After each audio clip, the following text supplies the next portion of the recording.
विद्यार्थी ध्यान से देखेंगे। आज हम लोग नागार्जुन के द्वारा रचित कविता बादल को घिरते देखा है उसका अध्ययन करेंगे। नागार्जुन जो प्रगतिशील काव्यधारा के अग्रणी कवि थे और जो यात्री और नागार्जुन उपनाम से रचनाएं करते थे, उनका मूल नाम वैद्यनाथ मिश्र था। चलो सभी बच्चे देखें ध्यान से कविता। अमल धवल गिर के शिखरों पर बादल को घिरते देखा है, छोटे मोटे मोती जैसे अतिशय शीतल वारी कणों को मानसरोवर के उन स्वर्णिम कमलों पर गिरते देखा है।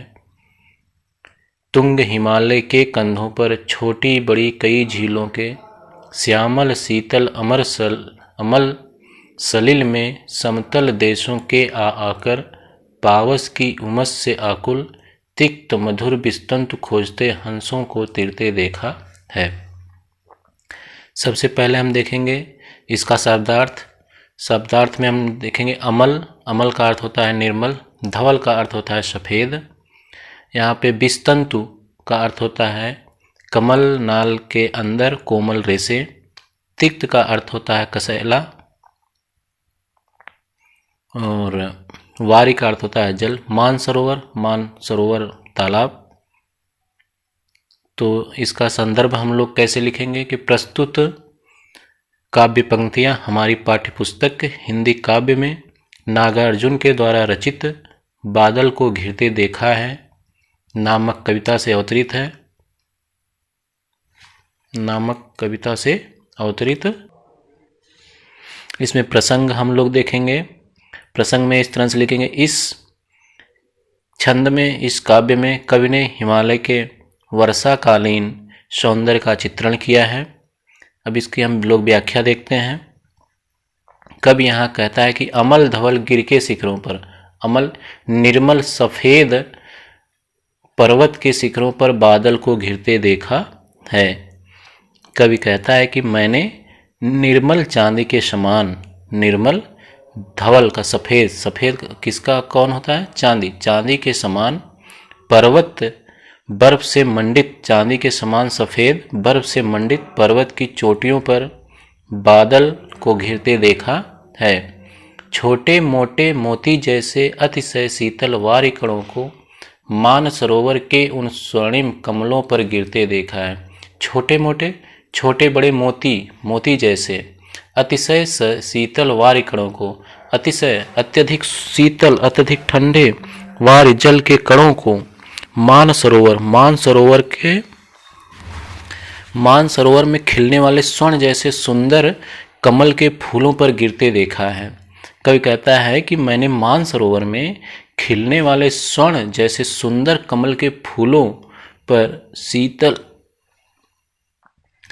शीतल जल की बूंदों को गिरते हुए देखा है।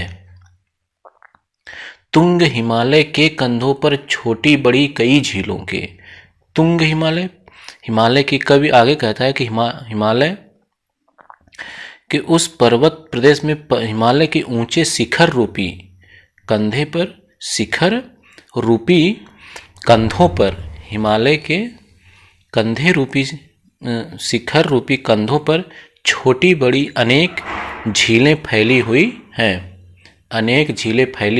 हैं। श्यामल शीतल अमल सलिल में समतल देशों के आकर मैंने उन झीलों के नीचे शीतल स्वच्छ निर्मल जल में ग्रीष्म के ताप के कारण व्याकुल और समतल क्षेत्रों से आए, समतल देशों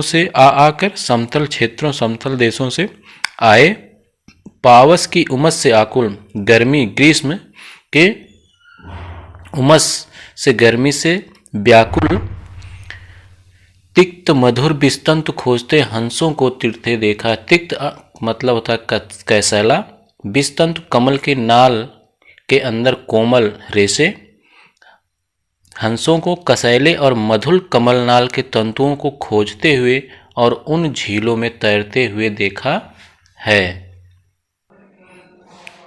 चलो आगे देखो।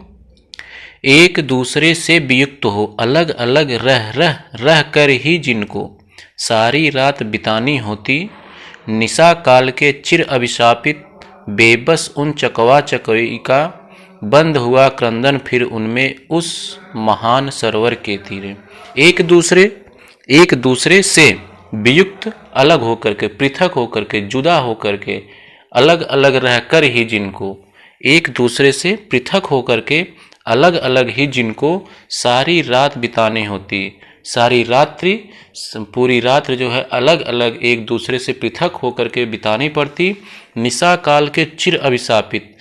कहने का तात्पर्य यहाँ का भी है कि रात्रि में बेबस उन चकवा चकई का, चकवा और चकवी अपने श्राप के कारण, उनको किसी श्राप के कारण जो है रात्रि में एक दूसरे के साथ नहीं रह पाते हैं, उनको अलग अलग ही रात्रि बितानी होती है। बंद हुआ क्रंदन फिर उनमें उस महान सरोवर के तीरे। कवि आगे कहता है कि प्रातः होते ही, सुबह होते हुए ही उनका क्रंदन, उनका रुदन, उनका रोना जो है बंद हो जाता है उस महान सरोवर के तीरे, उस मान सरोवर के किनारे। उन मनोरम दृश्य में एक दूसरे से प्रातः होते मिलते हैं और शैवालों की हरी दरी पर प्रणय कलह छिड़ते देखा है, और शैवालों हरी घास पर प्रेम कीड़ा करते हुए उनको देखा है। आगे देखो, कहाँ गया धनपति कुबेर वह, कहाँ गई उसकी वह अलका, नहीं ठिकाना कालिदास के व्योम वाहिनी गंगा जल का। कवि आगे कहता है कि कुबेर धनपति, और धन के स्वामी कुबेर और उनकी सुंदर लंका, सुंदर अलका, सुंदर नगरी अलका अब नहीं रह गई है, अब उसका कहीं पे ठिकाना नहीं है।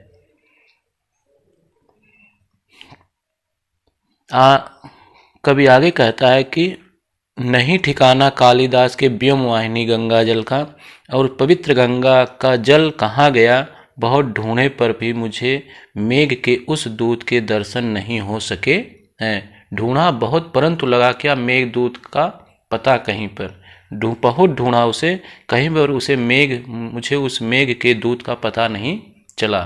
कौन बताए यह अयायावर बरस पड़ा होगा न यहीं पर, कौन यह बताए कि मेघ पर्वत पर कहीं बरस पड़ा होगा, ये हमें कौन बताए। कौन ऐसा घुमक्कड़ है, कौन ऐसा घूमने वाला व्यक्ति है जो इधर उधर भटकते हुए भी कौन बताए कि अब यह सब कहाँ गए हैं। जाने दो वह कवि कल्पित था। आगे कवि कहता है जाने दो, वह जो है कवि कल्पित, कवि की कल्पना थी। मैंने तो भीषण जाड़ों में नभ चुंबी कैलाश शीर्ष पर महामेघ को झंझा नील से गरज गरज भिड़ते देखा है। कहता है कि जाने दो, वह तो कवि की कल्पना थी। मैंने तो गगन चुंबी कैलाश पर्वत पर, मैंने तो गगन चुंबी कैलाश पर्वत के शिखर पर भयंकर सर्दी, भीषण जाड़ों में भयंकर सर्दी में विशाल आकार वाले बादलों को तूफानी हवाओं से गरजे बरस कर संघर्ष करते हुए देखा है, गरज गरज कर संघर्ष करते हुए देखा है। कवि आगे कहता है कि दुर्गम बर्फानी घाटी में 7 सहस्त्र फुट उच्च शिखर पर अलख नाव से उठने वाले अपने ही उन्मादक परिमल के ऊपर धावित होकर तरल तरुण कस्तूरी मृग को अपने पर चिढ़ते देखा है। कवि आगे कहता है कि दुर्गम बर्फानी घाटियों में, हजारों फुट ऊंचे पर्वत शिखर पर स्थित बर्फानी घाटियों में जहां पहुंचना बहुत कठिन होता है, दुर्गम बर्फानी घाटी में 7 सहस्त्र फुट उच्च शिखर पर, जिसके उच्च शिखर पर पहुंचना बहुत कठिन हो, अलख नाभ से उठने वाले अपने ही उन्मादक परिमल के ऊपर धावित होकर तरुण कस्तूरी मृग को अपने पर चिढ़ते देखा है। कह रहे कि दुर्गम बर्फानी घाटी में जहाँ पर पहुँचना, जिसके शिखर पर पहुँचना बहुत दूभर होता है, बहुत कठिन होता है, ऐसी स्थित कस्तूरी मृग अपनी नाभ में स्थित अगोचर, जैसे कस्तूरी मृग अपनी नाभ में, अपनी नाभ के नाल में स्थित अगोचर कस्तूरी की मनमोहक सुगंध को परिमल सुगंध को उनसे उन्मुक्त होकर इधर उधर दौड़ता है और निरंतर भागदौड़ करने पर जब उसे वह कस्तूरी नहीं मिलती है तो अपने पर ही झुझला जाता है, अपने पर ही वो रूठ जाता है, झुझला जाता है। सत सत निर्झर निर्झणीकल मुखरित देवदारु कानन में। कवि आगे कहता है कि सत सत निर्झर निर्झणीकल मुखरित देवदारु कानन, देवदार के वन में, देवदार के जंगलों में, देवदार के जंगलों में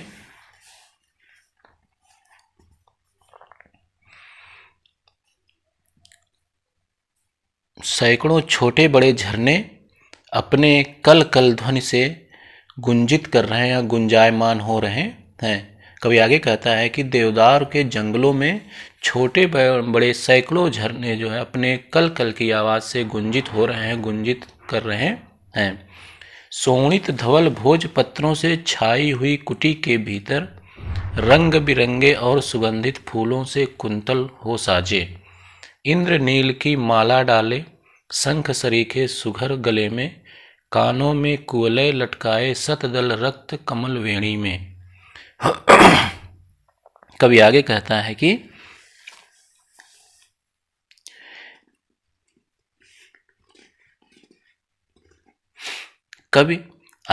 है कि इन वनों के बीच में लाल और श्वेत भोज पत्रों से छाए हुए कुटीर, लाल और श्वेत पत्रों से छाए हुए कुटीर छप्पर के भीतर किन्नर और किन्नरियों के जोड़े, किन्नर और रंग बिरंगे और सुगंधित फूलों से कुंतल को साजे। कुंतल का अर्थ होता है केस, कुंतल का अर्थ क्या होता है? केस, बाल। रंग बिरंगे और सुगंधित, रंग बिरंगे और सुगंधित फूलों से केस को सज्जा करके विलासमय क्रीड़ाएं कर रहे हैं। किन्नर और किन्नरियां विलासमय क्रीड़ाएं कर रहे हैं। इंद्र नील की माला डाले शंख सरीखे सुघर गले में, कानों में कुवलय लटकाए सद्दल रक्त कमल वेणी में। कह रहे हैं, आगे कवि कह रहा है कि सुंदर इंद्रनील की माला डाले, सुंदर सुगंधित पुष्पों से सुसज्जित, अपने केसों को विभिन्न रंगों से सुसज्जित पुष्पों से सुसज्जित किए हुए हैं। सुंदर शंख और गले में इंद्र नीलमणि की माला धारण करते हैं, कानों में नीलमल के कर्ण फूल पहनते हैं और उनकी वेणी चोटी में लाल कमल सजा हुआ रहता है।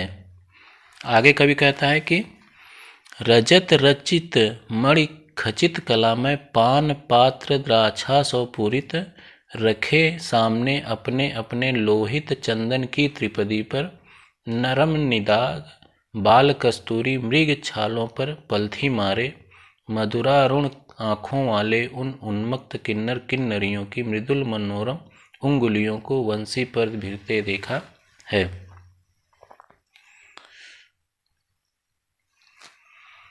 आगे कवि कहता है कि किन्नर प्रदेश के सभी नर नारियों के मदिरा पान करने वाले पात्र चांदी के बने हुए हैं। वे मणि जड़ित तथा कलात्मक ढंग से बने हुए हैं। वे अपने सम्मुख यानी कि अपने सामने निर्मित तिपाई पर मदिरा के पात्रों को रख लेते हैं और स्वयं कस्तूरी, स्वयं क्या करते हैं? मृग छालों, नरम निदाग बाल कस्तूरी, बाल कस्तूरी यानी कि छोटे मृग के छालों के कस्तूरी यानी छोटे मृग के कोमल और दाग रहित छाल पर आसन लगा करके बैठे हुए हैं। मदिरारुण का आँखों वाले उन उन्मुक्त किन्नर किन्नरियों के, मदिरा पीने के कारण उनके आँखें लाल लाल हो जाती हैं, लाल लाल हो जाती, उनकी आँखें लाल लाल हो जाती हैं। उनके नेत्रों में उन्माद नशा सा छा जाता है। मदिरा पीने के बाद वे लोग मस्ती को प्रकट करने के लिए अपनी कोमल और सुंदर अंगुलियों से सुमधुर स्वरों की में बंसी की तान छेड़ने लगते हैं। आगे कवि कहता है कि बंसी पर फिरते देखा, उनके उंगलियों को बंसी पर सुंदर सुंदर स्वर, मीठे स्वर जो है सुनाई देते हैं। सभी बच्चों को अगर ये वीडियो अच्छा लगे तो इसे शेयर जरूर करें, जिससे अधिक से अधिक बच्चों को लाभ प्राप्त हो सके। धन्यवाद।